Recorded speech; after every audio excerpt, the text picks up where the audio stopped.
महाराष्ट्र में छत्रपति शिवाजी महाराज के खिलाफ वक्तव्य देते हैं। औरंगजेब को वहां पर औरंगजेब की का महिमा मंडन करने का काम कर रहे हैं।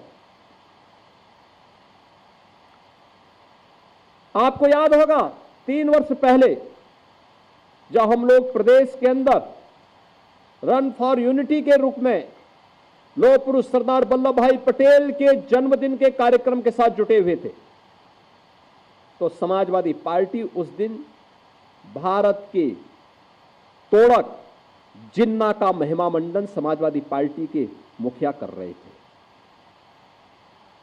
याद करिए, जिन्ना का स्मरण कर रहे थे। और जब भारत के अंदर भारत के किसी महापुरुष को सम्मान देने की बात आती है तो ये लोग कोई ना कोई ऐसा प्रोपेगेंडा अपनाएंगे जिससे समाज को आपस में बांटने का काम किया जा सके। चाहे वह छत्रपति शिवाजी महाराज का अपमान हो, चाहे वह लौह पुरुष सरदार वल्लभ भाई पटेल का अपमान हो, और चाहे वह महाराणा प्रताप और महाराणा सांगा का अपमान या बाबा साहब भीमराव अंबेडकर का अपमान, ये उसी श्रृंखला का हिस्सा है जो कांग्रेस और समाजवादी पार्टी का डीएनए अब तक करता रहा है।